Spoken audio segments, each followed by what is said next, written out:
Oke baik, Assalamualaikum warahmatullahi wabarakatuh. Terima kasih atas kesempatan yang diberikan kepada kelompok kami. Kami dari kelompok 4 ingin mempresentasikan hasil kerja kelompok kami dengan materi kombinatorial atau permutasi dan kombinasi.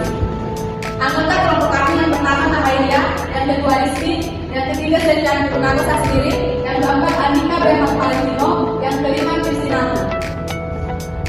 Kombinatorial dalam bentuk kombinasi dan permutasi. A. Pengertian kombinatorial. Kombinatorial adalah cara matematika yang mempelajari penghitungan, pengaturan, dan kombinasi objek.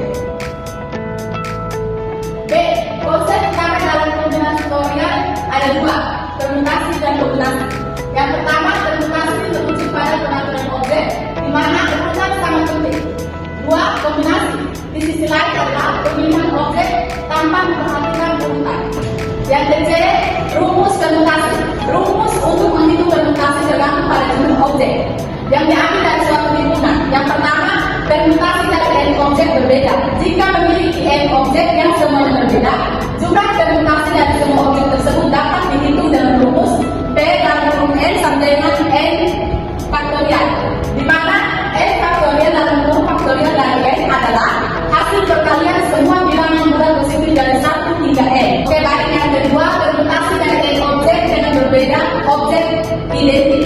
Jika dalam himpunan terdapat objek yang identik, rumus permutasi menjadi P dalam kurung n, n1, n2 dan seterusnya hingga nk sama dengan n faktorial per n1 faktorial kali n2 faktorial kali dan seterusnya hingga kali nk faktorial, di mana n adalah total objek, n1, n2, nk adalah jumlah objek identik untuk masing-masing jenis. Oke baik, kita lanjut ke E, rumus kombinasi. Rumus untuk menghitung kombinasi tergantung pada jumlah objek yang diambil dari himpunan. Yang pertama, kombinasi dengan semua objek. Jika kita memiliki n objek dan kita ingin memiliki n objek, jumlah kombinasi dapat dihitung dengan rumus C dalam kurung n, n sama dengan n faktorial per n faktorial dalam kurung n kurang r faktorial, di mana n adalah jumlah total objek, r adalah jumlah objek yang diambil. Yang kedua, kombinasi dengan beberapa objek identik. Jika dalam himpunan terdapat objek yang identik, rumus kombinasi menjadi lebih kompleks. Untuk menghitung kombinasi objek dengan beberapa objek identik, rumus dapat bervariasi tergantung pada konteksnya. Namun, secara umum kita dapat menggunakan metode pemisahan objek identik dan objek berbeda. Oke baik, sekarang saya serahkan kepada teman saya untuk menjelaskan contoh soal. Saya akan menjelaskan contoh soal permutasi. Sebuah baris 7 orang jika dipilih 4 orang untuk menempati posisi urutan dalam barisan berapa banyak susunan yang mungkin. Baik, untuk permasalahan seperti ini kita menggunakan rumus N P R sama dengan N faktorial per dalam kurung N kurang R faktorial. Nah, jadi N ini adalah jumlah orangnya, R ini adalah 4 orang yang dipilih. Nah, sekarang kita tinggal masukkan saja jumlah orang dan 4 orang yang dipilih.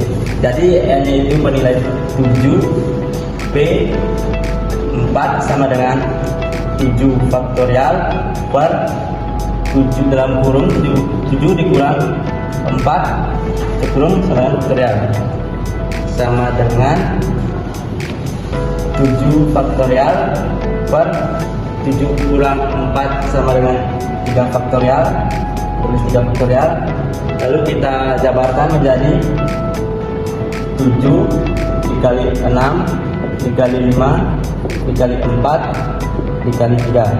Karena di bawahnya 3 faktorial kita hanya sampai 3 faktorial, baru di bawahnya 3 faktorial, baru karena ini sama kita coret, lalu hasil dari 7 kali 6 kali 5 kali 4 adalah 840 susunan. Nah, jadi banyak susunan yang mungkin bisa disusun, yaitu 840 susunan. Baik, selanjutnya saya akan menjelaskan contoh soal kombinasi. Dari tujuh siswa akan dipilih 3 siswa menjadi pengurus kelas. Berapa banyak cara menentukan? Jadi soal berikut kita akan menggunakan rumus kombinasi karena tidak memperhatikan urutan. Jadi rumus kombinasi sebagai berikut, yaitu N CR sama dengan N faktorial dalam kurung N kurang R faktorial dikali R faktorial.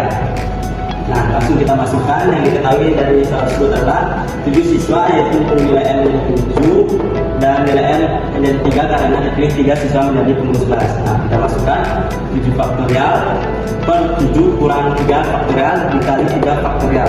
Lalu kita jawabkan 7 faktorial per 7 kurang 3 menjadi 4 faktorial dikali 3 faktorial. Lalu kita dapatkan 7 faktorialnya, 7 dikali 6 dikali 5 dikali 4 faktorial per 4 faktorial dikali 3 faktorial. Karena nilai faktorial itu menjadi 4 faktorial, maka di atasnya kita tulis 4 faktorial. Lalu kita coret atas bawah 4 faktorial menjadi 7 kali 6 kali 5 per 3 kali 2 kali 1. 7 kali 6 kali 5 hasilnya 210, 3 kali 2 kali 1 hasilnya 6, dibagi menjadi 35. Jadi cara memilihnya itu terdapat 35 cara.